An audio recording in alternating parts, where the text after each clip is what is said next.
The Trump administration says nearly 70 countries now are looking to come to the table to renegotiate their tariff deals with the United States. Now the markets are responding. They have been for about 2.5 hours now. Let's take a peek. This is the Dow, and it's been ranging between this 900s to 1,000 up today. Look, it's early in the day. It's been in the green, and the other indices are as well. You'll see that. We'll keep those up on the bottom of the screen. President Trump has been touting upcoming trade talks, saying, quote, I just had a great call with the acting president of South Korea. We talked about their tremendous and unsustainable surplus and tariffs. In any event, we have the confines and probability of a great deal for both countries. Their top team is on a plane heading to the United States, and things are looking good.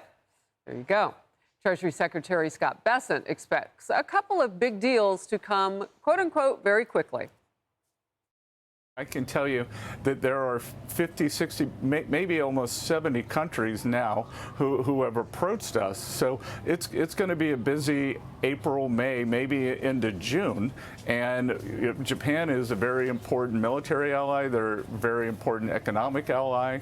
And the U.S. has a lot of history with them. So I would expect that Japan's going to get priority, just because they came forward very quickly. But it's going to be very busy. And President Trump, again, gave himself maximum negotiating leverage. And just when he achieved the maximum leverage, he's willing to start talking. Well, when I get up first thing in the morning, of course, I see you and your good friends. and on a similar couch in a similar room. Well, you know, if it works, use it. Right. So what we get are the Dow futures, and we kind of get a day setting. Is this day now playing out kind of the way that you guys thought about it this morning? Well, you know, it seemed like everybody who had a 401k probably went to Costco to buy a case of Maalox last week because everything fell off the cliff. And that's serious for them if they plan to retire anytime soon. Absolutely. And if it's your life savings, you worry about your life savings. But here's the thing. Because the president's team was not all on the same page, last week we got different messages. Half of the advisors were talking about, yep, they're going to be permanent. And the other half were, he's going to make a deal. Today, the news was, I just talked to the acting president of South Korea. Next thing you know, boom, it's up 1,000 points.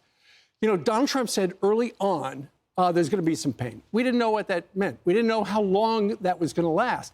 But ultimately, he had a plan. And Scott Bessent just said it's going to be between now and summer. If the average politician in the history of the White House came up with a plan and lost $10 trillion in a couple of days, he would be dead.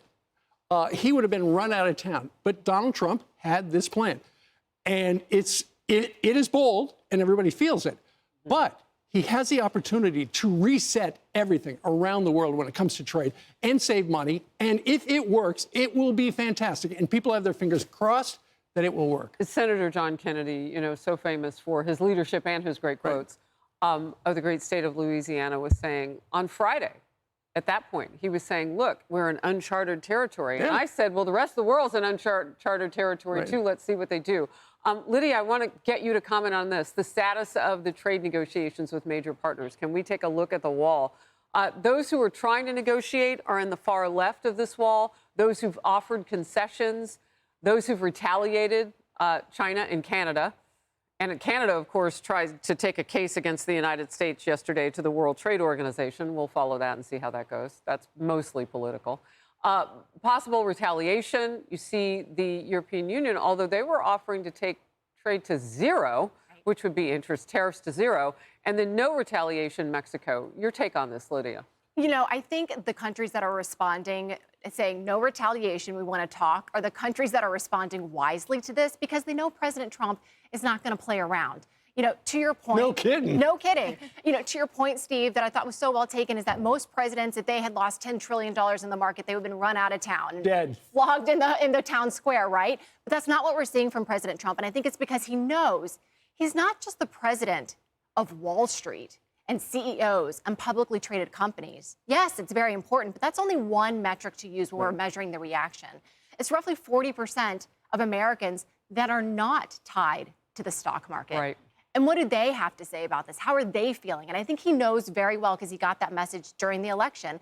And I am so grateful for my job on Fox Business because I get to travel the country occasionally and talk to everyday Americans and Main Street businesses about what they're thinking. And I did that just last week when I went through the Southeast, through Alabama and into Mississippi. And over and over and over, I heard from everyday Americans, business owners who are talking about how they're worried about our depleted manufacturing base, the trade imbalances, the unfair practices overseas that keep wages depressed, that take manufacturing away from us, the currency manipulation that make overseas products more attainable, more inviting for us. They're tired of it, and they're excited that, Harris, they're going to have a president that's going to fight for them.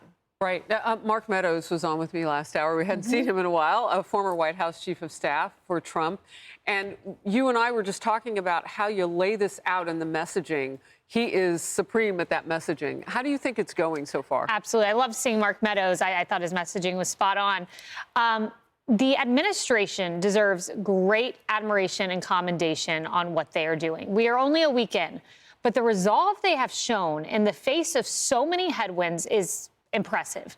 In fact, Politico spoke to some Trump insiders in the West Wing, and they said, we've never seen a backbone like this on any issue. They were so steadfast in what they were doing. And in fact, 3 insiders shared internal polling that showed that the working class voters of this country love what President Trump is doing. And why is that? You know, Scott Bessent laid this out so well. He said the top 10% in this country own 80% of equities, 80% of the stocks.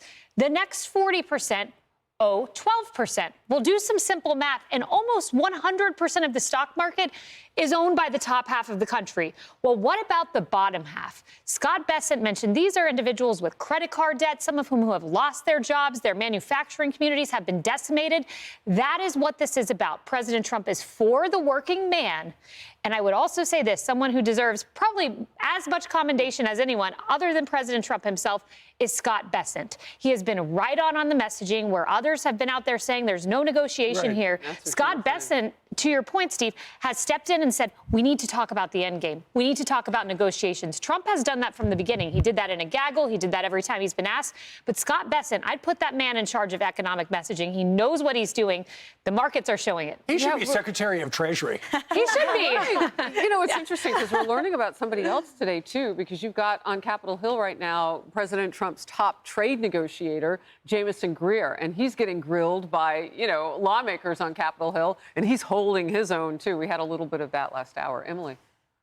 The reality, too, is that many of these retirement funds that public employees, for example, are a part of, we learned that in Minnesota, right? The Tim Walz's state, that 1.6 million shares of Tesla are held by those public employees and state employees. So the reality is that there's a lot of investment in the stock market. And that's why people's faith should stay steady, because at the end of the day, as you talked about, the situation that was unsustainable is not this current ephemeral rocky period that was not unexpected. It's what we were living through before. Treasury Secretary Bessent went on to say that summer of 2024, we saw record tourism to the EU, but we also saw record visits to the food bank.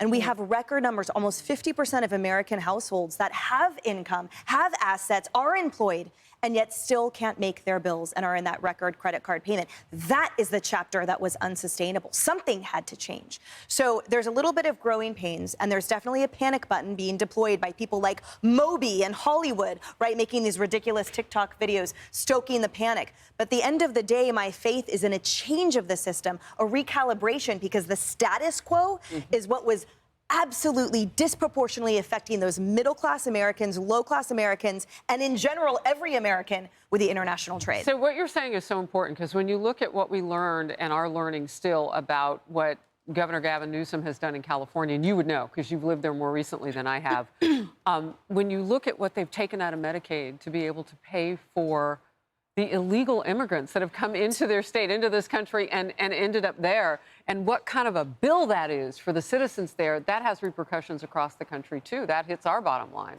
Hey, everyone. I'm Emily Campagno. Catch me and my co-hosts Harris Faulkner and Kaylee McEnany on Outnumbered every weekday at 12 p.m. Eastern, or set your DVR.